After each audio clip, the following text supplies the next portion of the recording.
to that shooting show where I tell you everything I know. It ain't about going fast or going slow. If you're doing that, that's why your classifier scores blow. That shooting show, that shooting show. Hello and welcome to That Shooting Show. My name's Steve Anderson. I am your humble host. Set the guitar down. I am the Grand Master of the Acoustic Stratocaster, and I am here to help your performance with your blaster. Hope everybody had a good New Year's. Want to tell you that we are a proud service of Walther Firearms. This is superior to an Acoustic Stratocaster, and I'll show you, okay? I'll prove it to you right now. Acoustic Stratocaster does not dispense freedom seeds, okay? Walther PDP steel frame dispenses freedom seeds reliably and rapidly and perfectly. And this does not come with a 30-day money-back guarantee from Walther Firearms. This does, okay? Once you try one, you'll be convinced. I'm certain of it.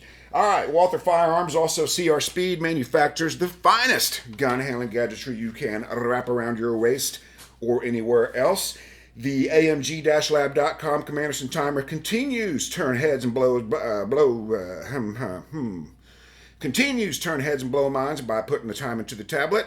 Targets USA manufactures the finest steel targetry on the planet. It is portable, it is affordable, it is the very best. Hunter's HG Gold, as you know, is the only eyewear that I wear, and I are always wearing that eyewear. And OutdoorDynamics.net remanufactures the finest competition ammunition you can dispense from a Freedom Seed dispenser. You have like literally one day, maybe two, to sign up for the class we're doing with Joey Sauerland in Florida, January 3rd and 4th, today being the 1st. So 1.5 days to get signed up for that if you want to. Let's see, January 18th and 19th we'll be in Princeton, Louisiana doing a match mode class and match mode coaching. And we're doing mental management January 16, 23, and 30 at 7 p.m. Eastern Time. We also just added a 3 p.m. Eastern Time slot for that day. So those 3 days, 16, 23, and 30 at January 16, 23, and 30 at 3 p.m. Eastern and 7 p.m. Eastern. So you'll want to sign up for one of those or the other. And on those days, January 16, 23, and 30, if there's another time slot you like, I got a guy on the West Coast who wants to do a morning thing. If you're the guy on the West Coast that wants to do a morning thing, tell me what the Eastern time zone situation is, and we can do it on that day. I can do mental management all day long for those 3 days, okay? And March is wide open right now for classes. You've got lots of options, okay? Standard 2-day class, that's best for a, I don't know, C or B class shooter who's just looking for general improvement bump. The advanced class assumes you know most of these things, so there'll be less nuggets and more reps.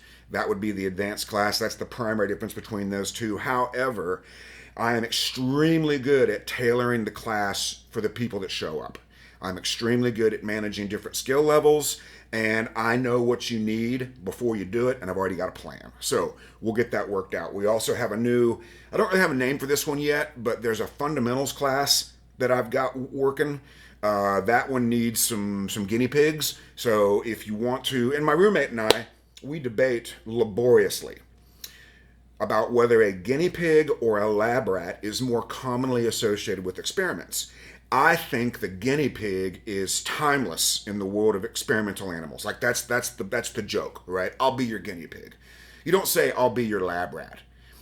I don't know. Let me know in the comments if you think a joke about a guinea pig doing experiments is funnier, or a lab rat, ironically, doing experiments is funnier, because we've had this debate for a very long time now, so let me know. But we do need guinea pigs and or lab rats for this new fundamentals class. So if you live in a place that's hospitable to March weather and there's a weekend there that you like, we can come, we'll make you a really good deal on the class, and we'll do this fundamentals class that I've been cooking up. It's really, really cool. Think of it as sort of a live fire version of refinement and repetition. And on that note, I don't know why Refinement Repetition is out of stock on Amazon. It's actually normally shipped by Brian Enos. And as you know, I am no longer married, so there's no longer somebody who's in the same place at the same time shipping books. So we're going to have to do one of two things: either let Brian Enos handle everything, or do fulfillment by Amazon or something of that nature. Or I'll only be able to ship books from AndersonShooting.com when I'm not traveling, which is not very often. But one way or the other, all the books will be available on Amazon.com one way or the other very soon. I just sent an email to Brian Enos about that very topic. Now, just imagine, just imagine how cool it is for me, okay, that Brian effing Enos is the guy that ships my book. So typically when you order my book online, it's literally packed and shipped by Brian effing Enos. That would be like having Eddie Van Halen sell my guitar picks. It's really, really cool. So here's where we are. We are doing a program today about how to get out of B or C class. Now this is really applicable to moving up in any classification. It doesn't matter, IDPA, Steel Challenge, anything that has a classification. And for you IPSC people, yes, you don't really have classifiers, most of you, but you do have a classification rating, and this is applicable to all of that. Now, I can already hear people in the background saying, oh yeah, you paper GM. Well, if you want to get me grumpy, if you want to see me get grumpy, all you have to do is talk about a paper GM. Because unless the shooter in question cheated to get to G, manipulated scores somehow, did something dishonest or anti-altruistic, that person is a grandmaster, unless they cheated. And you don't get to disparage that accomplishment by calling them a paper grandmaster.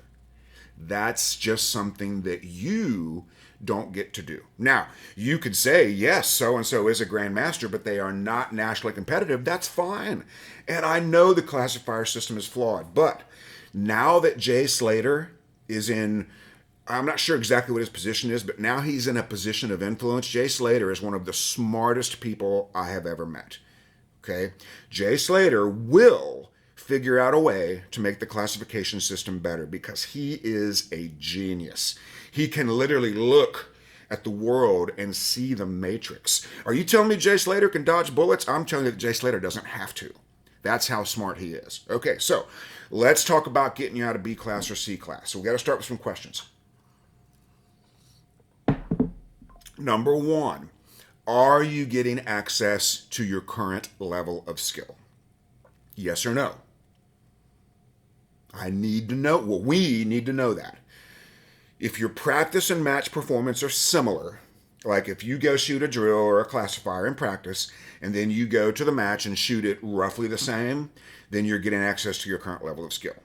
That is not the case for most of you. If the match performance is worse than the practice performance, then that is 100% mental. Okay? Now, if you are getting access to your current level of skill, then you need to increase your limit of human function.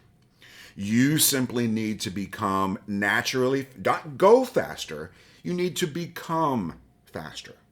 Okay? For most of you, the issue is going to be speed if you're getting access to your current level of skill.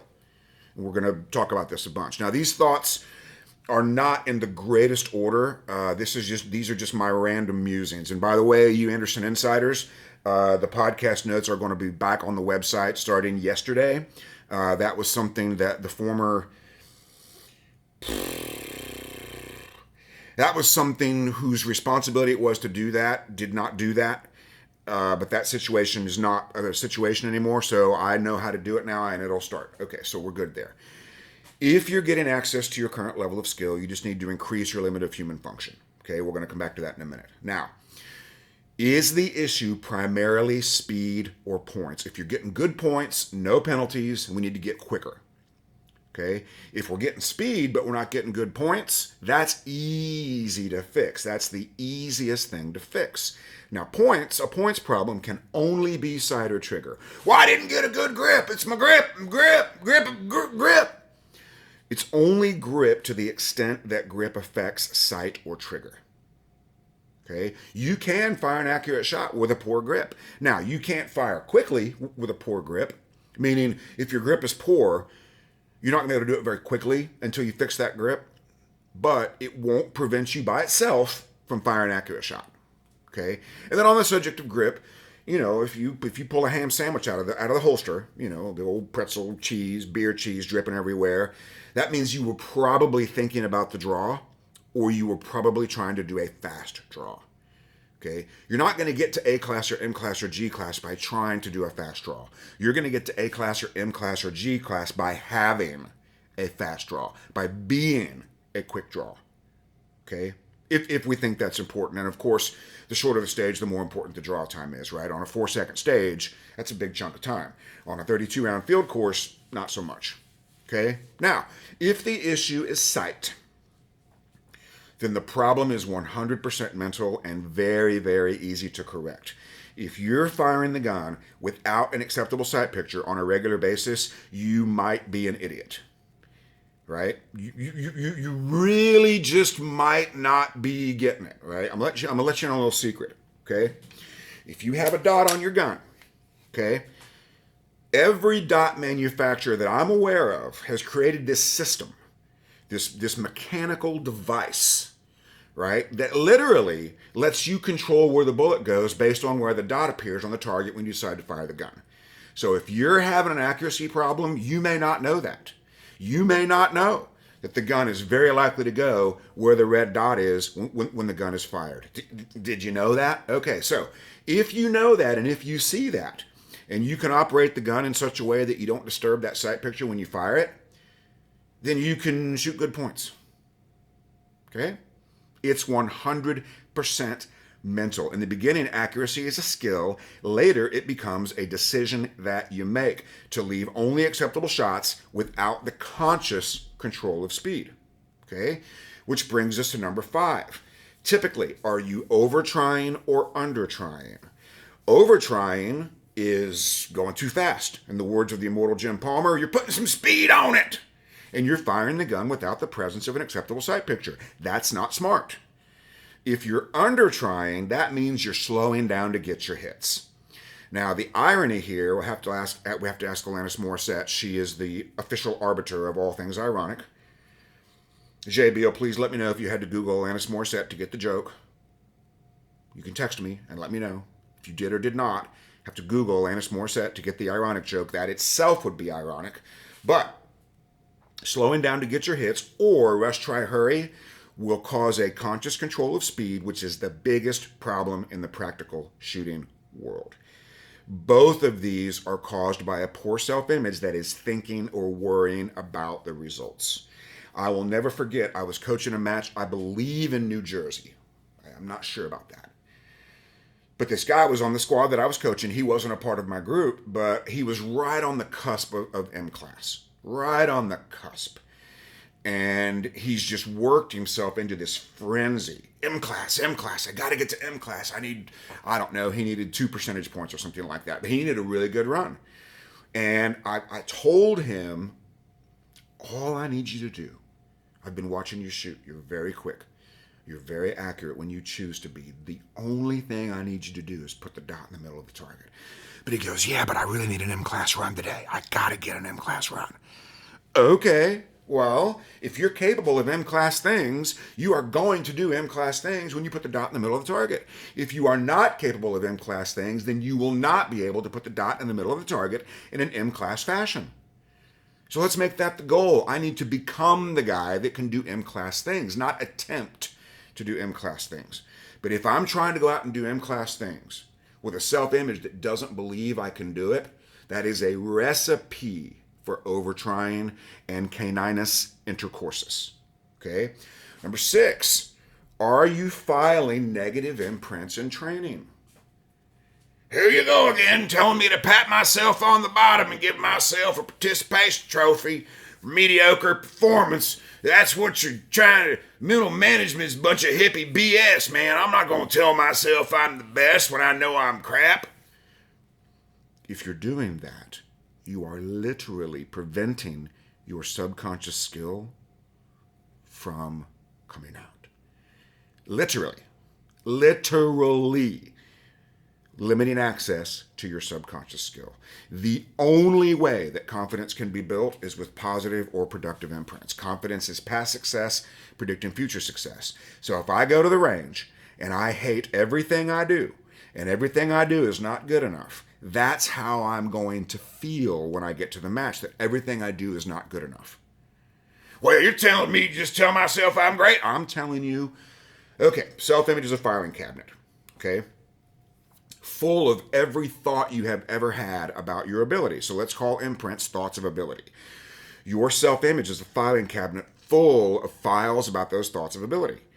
Now, the status quo is the general state of your self-image. For example, if you're 75% critical and 25% confident, then the critical thoughts are going to be the status quo of your self-image. But the very interesting thing about the filing cabinet is the last file is the most important one for some period of time. Okay, this is why when people have a stage win, either they continue to crush or they rush, try, hurry, and screw the pooch. That's 100% self-image. If I really crush a stage, but I don't take credit for what I did, if I dismiss it as a fluke or the blind squirrel finding the acorn once in a while, I'm not going to be able to do it again because I don't know how I did it. And I'm worried that I can't do it again. Okay? But if I'm the guy that does that on a regular basis, then my normal performance will be good enough. Okay? Number 7, in dry fire.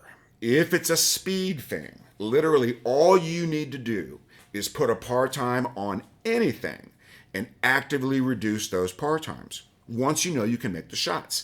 This is the foundation for refinement and repetition, right? There was no YouTube back then. There was very little in the way of instruction, nowhere near like what you have now. And by the way, what I try to do is give the class and the podcast that I wanted when I was developing. That's what I do. I create the product that I would have wanted when I was where you are now. Okay?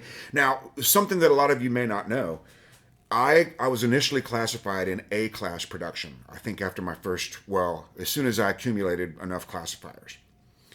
I got this A card in the mail. It said USPSA, Steve Anderson, A47099, production A-class. I didn't know that I was shooting national classifiers. My buddies at the range called them qualifiers.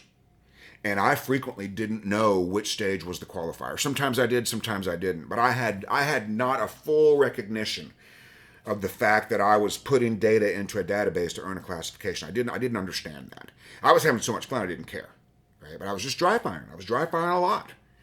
I was literally doing the 12 drills from refinement repetition. They were on one piece of paper. Okay? And I was doing them every day. Just because I was having so much fun and I was getting better.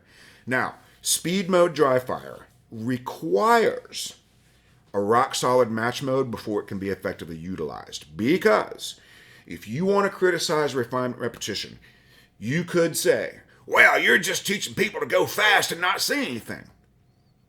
Well, if they choose to do that, that is not my fault. But if we use refinement repetition to increase the subconscious limit of human function, and we learn how to access that, now we're doing some good work. Okay? So, speed mode, put a par time on literally anything. Draws and reloads are very prevalent in classifiers. And by the way, the suggestion I made to Jay Slater was, I think what we should do is establish a percentage of moving versus standing classifiers. Just thinking out loud, 50-50 would be a place to start. You could make a case for 75-25, but we need some sort of ratio, okay? And then I think the classifier system should observe that ratio, and if we go one step further, I would recommend some way, and Jay Slater's a lot smarter than I am, some way to mandate that every club runs classifiers in those percentages. And there's a lot of detail, but let's say it's 50-50. Okay, so that means if I'm in a 12-month state and I'm running 12 matches a year, and once a month, I need 6 standing classifiers and 6 moving classifiers. Okay, something like that. Now, I know it's difficult to do. That's Jay Slater's problem. But I'll tell you freely, if there had been some sort of 50-50 ratio between moving and standing, I would have been a vastly better shooter than I was. Okay. However, You have to understand, all I cared about was becoming a grandmaster. I didn't even have a plan after that, right?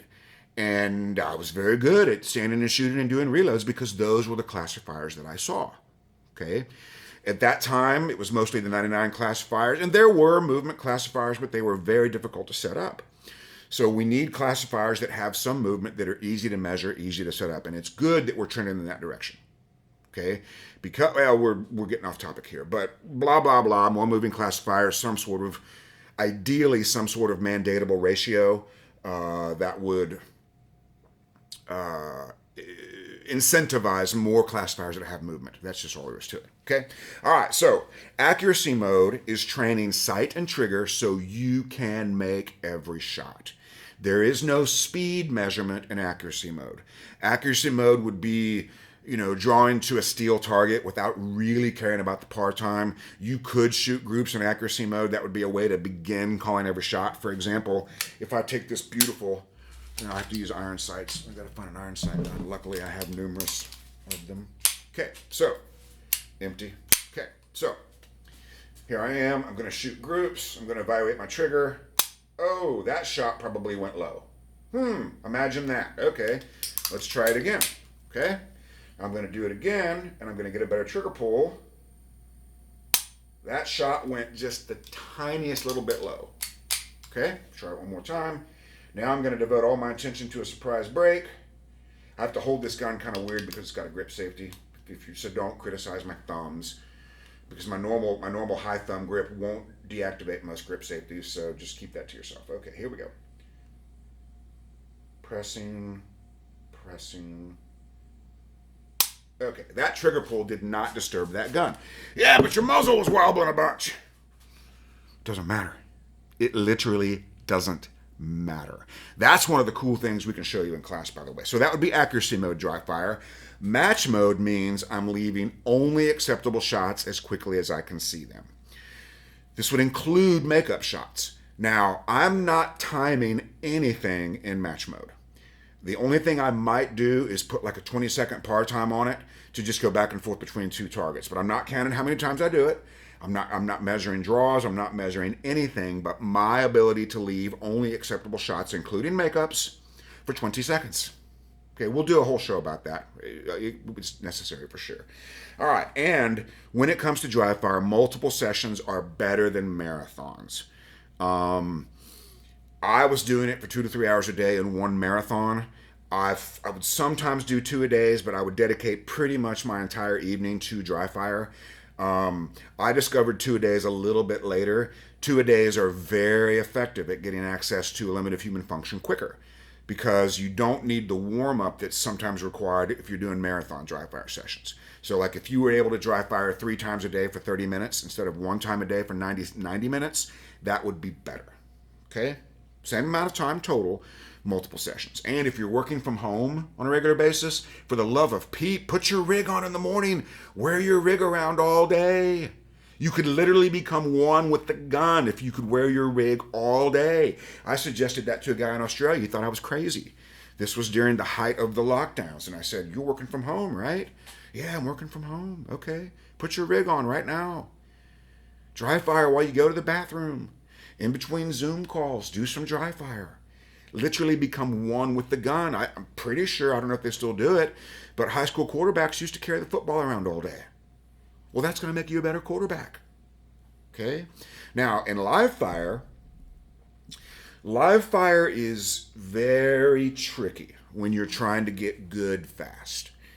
Because when you are live firing, there is always something you can complain about if you are looking for things to complain about, right?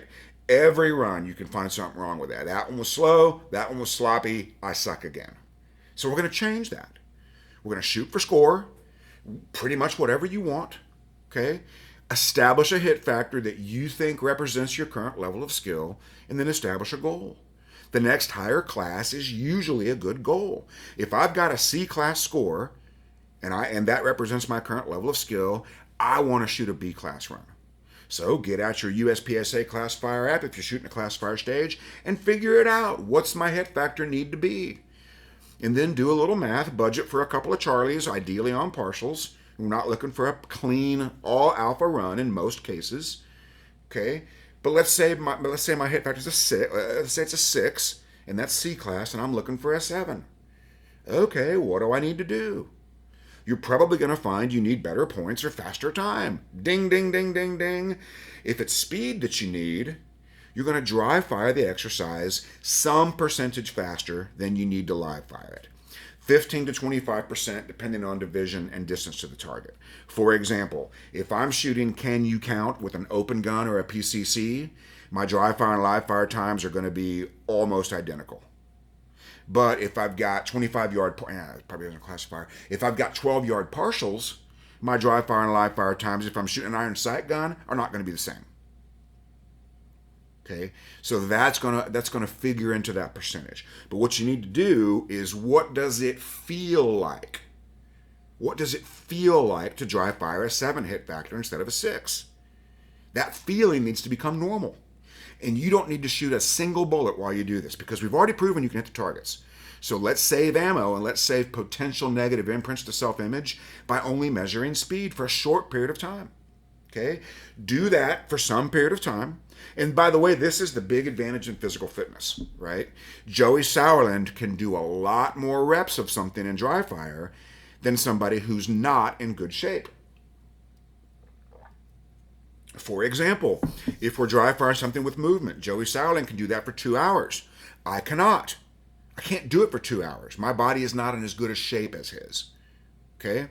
So, do that for some period of time, and then at a certain point, load the gun and shoot it for score.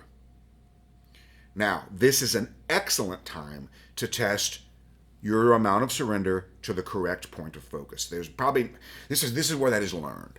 Okay? We're going to choose a final thought. It needs to be something visual. Center the dot, call the shot. I will see what I need to see. Something of that sort to fully surrender to. And if you've done all this correctly, and you've done all this enough, you will get a higher hit factor than the one you started on. But there's a couple of pitfalls. What's very likely to happen, well, there's two things that could happen. You could shoot good points with your old speed or something close to your old speed. If that happens, that means you've either consciously slowed down or you haven't made that new limit of human function subconscious. Okay? The other thing that could happen is usually a little bit more likely is you'll crush the time, but you'll have an accuracy problem. Okay?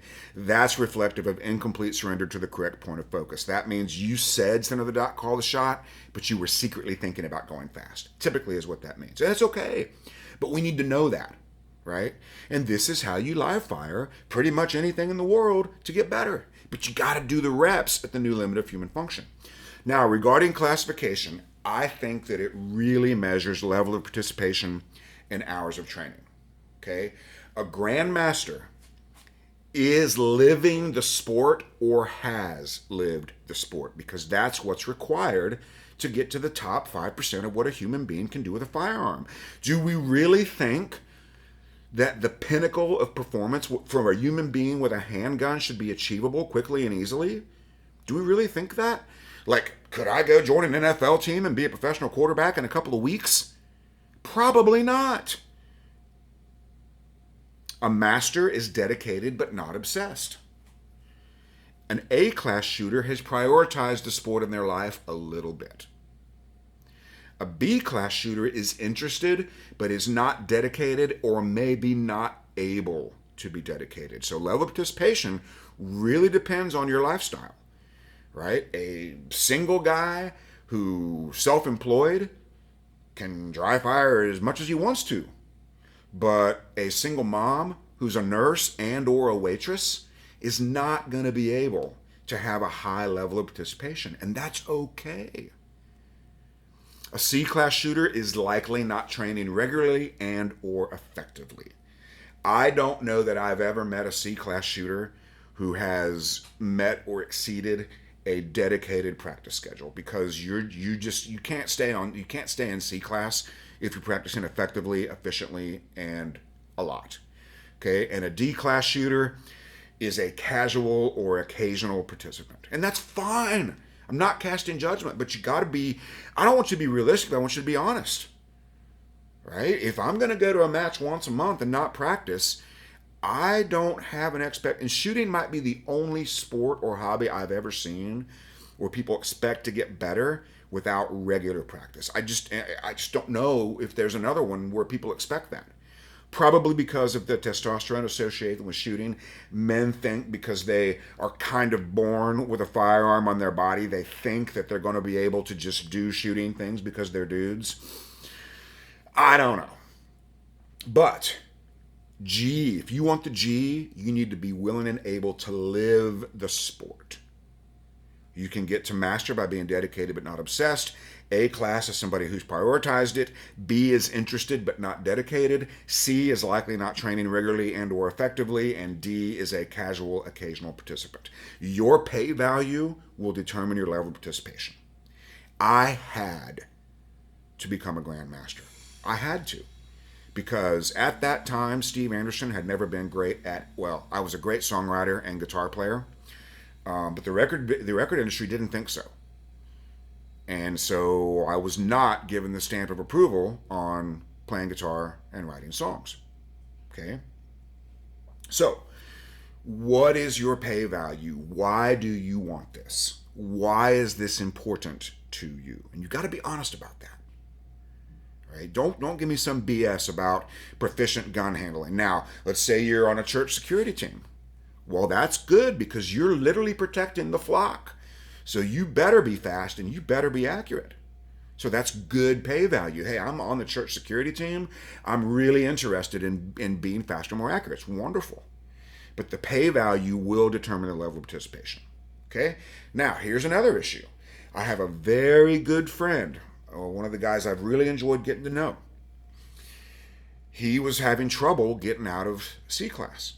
Well, I keep talking to him, and I come to find out he's taking a different gun to every match. He hasn't chosen a primary. Okay? If I'm trying to become an expert IDPA shooter and carry optics, why in the world am I taking a revolver to an IDPA match? Now, if you tell me you're doing it to have fun, I fully support that. You do whatever you want. But if that's your goal, you better be having fun. And you don't get to complain about being stuck in a class if you're having fun and that's your goal. If you're going there to have fun, you don't really even need to look at the results. All you need to do is ask yourself, did I have fun today? Okay, but the primary means I have a primary sport or hobby, I have a primary division, have a primary gun. That's what that means. Okay, if you're a dual dabbler, that's fine, but it's going to slow your progress in whatever your primary needs to be for your goal. For example, if I want to become a USPSA Grandmaster, every IDPA match that I go to is going to slow me down because I'm doing IDPA things. Yes, I know there's some cross-pollination that's possible. I totally get it. But you've got to be dedicated to a primary, and you must meet or exceed a written training schedule. Now, I did not have a written training schedule. Well, I didn't need to write it down. Am I working or sleeping? No, then I'm dry firing. Simple as that. But if you're going to moderate your lifestyle to that extent, please discuss that with the people in your lives that it's going to affect. Please have that conversation. Hey, I really want to get to the G. However, I may need to be dry firing instead of cuddling on the couch watching fishing shows. Right? I'm really interested in getting to Grandmaster and Steel Challenge, so I may not be available to talk on the phone for 8 hours into the middle of the night. You know, we might need to make some so have that conversation so it doesn't damage your relationships. That's super important. Okay? Now, any deviation from your primary is going to slow your progress. This is your choice to make, but you need to understand the consequences. Right? If I'm interested in Steel Challenge, but I'm throwing darts, that's going to slow down my Steel Challenge progress because I could be doing Steel Challenge things instead of throwing darts. Now, if we're having fun and just that's why we're doing these things because hobbies are supposed to be fun, I am all for that.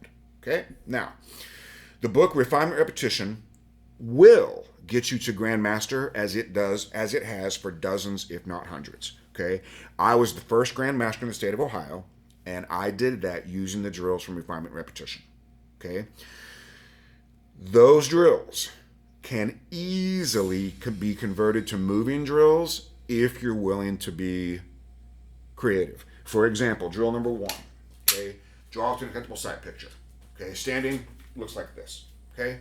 Part-time, my current part-time is 0.6 because I can't hear a 0.5. Otherwise, it would be 0.5. Okay? So, but let's say I'm more interested in match performance. No problem. So now what I'm going to do is I'm going to draw and get that sight picture while I step forward. And then I'm going to draw and get that sight picture as I go to the side. I might be off screen here. And then I'm going to draw and get that sight picture as I back up. I'm going to practice staying low while I do that. Okay? So now I've converted drill 1 into a moving drill. When you get to 6, reload 6. Do that with vision barriers. Do that with boxes instead of standing still. Okay?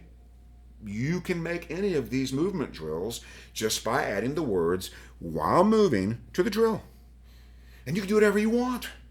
Okay? But you still have some structure. You still have a framework. Okay?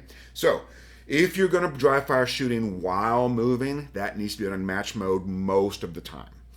Because if I'm going to be shooting while moving and I can't make those shots, I'm going to be hurting my score. And the biggest mistake people make in shooting while moving is they choose a body speed that disrespects the sight picture. Okay, now I'll give you an example. Okay, so let's say, turn the dot on here. Come on, baby. There we go. All right, so let's say I want to shoot and I want to be moving forward. I'm going to shoot. What am I going to shoot? I'm going to shoot the microphone. Okay, I'll shoot the green dot on the screen. Okay, so here I go. Okay, dot was nowhere near. Let's just shoot the screen because the little tiny green camera indicator is a little bit small for shooting while moving. So now I'm going to shoot the screen. Okay, so here I go. Okay, nice and smooth. Dot is staying in the middle of the screen. That's great. The mistake most people make is they say, I need to be moving really fast, and so they'll shoot like this. Well, I can't shoot while moving. So if you're practicing shooting while moving, it needs to be a match mode exercise because the sight picture determines how fast you can move your body. Okay? All right. Now just imagine you doing that under my expert supervision and tutelage. Okay? And saving years, literally years of struggle. Because I won't let you get it wrong. I won't let you practice ineffectively. And I sure as Shinola will not let you accumulate negative imprints while you're doing it. It's just not a thing that we do. Okay? So, see what the next... Okay, so the next point, number 12. Let me get a little sip of water here. Trying to shoot a particular score will almost never work. I've seen it numerous times. I've literally seen people go up to classifiers, they've done the math, and they say, I got to shoot this in 3 seconds. Well, you might, but you're probably not going to have good points if that's your goal. You'll be able to shoot it in 3 seconds when that is a normal thing for you to do. Meaning, you'll get A-class scores when you always do A-class things. It's just as simple as that, okay? When that is a normal performance for you to do an A-class run, and you can do it every single time, that's when you're going to get to A-class. And people love to complain about what they call shot out classifiers. Oh, this thing's been around for 20 years. It's all shot out. Well, I would suggest that means that in 20 years, the limit of human function has been raised, right? So I would suggest that if a group of athletes are doing the same exercise for 20 years, performance will probably go up. What do you think? I mean, right? The limit of human function in any sport will not be easily, well, simple is not easy, easy is not simple. But, I mean, you got to understand here, when you're talking about being a grandmaster, you are literally talking about the top 5% of what a human being can do with a handgun. And the high hit factor is 100% of what a human being can do with a handgun. That's not going to happen overnight. And you've got to really want that to put in the work. Okay, which is what it's going to take. Now, the shooting community really wants it to be something other than hours of training, primarily in dry fire. Like these guys are talking about gear. They're talking about grip. They're talking about doing doubles drills. I mean, gosh, these guys are like, I don't understand why my doubles drills are so inaccurate. Well, what are you trying to do? Right? Well, I went out there and I did the grip the guy told me to do, and I pulled the trigger as fast as I can, and the shots aren't where I want them, but I don't know what I need to do to my grip to make my shots go where I want them, even though I'm not looking at the dot for the second shot. Well, I mean, what in the actual name of Dale Earnhardt Jr. are we doing here? What are we doing here, folks? But the shooting community wants it to be something that can be bought instead of something that can be done. Okay? Most people that are in this camp are guilty of consciously controlling speed and negative imprints in training. But they've had enough success to double down on both. And then when these people have a lucky accident and get a subconscious performance at their current level of skill, they write that instance off as the weird one. Oh my goodness, the planets aligned. How come I can't do that every time? Well, I'm telling you how to do it every time. But you got to quit constantly controlling speed in competition, and you've got to stop the negative imprints during training. What we're going to find in those flukes, those zone performances, those happy little accidents that they're just going to write off as something they don't understand, you're going to find a subconscious performance at your current level. You're going to find a subconscious performance at your current level of skill. I know how to get you to do that. But they don't want to believe me. So, if you're controlling speed consciously in competition, slowing up or speeding down, and or you're getting negative imprints during training, it's not going to work. Okay?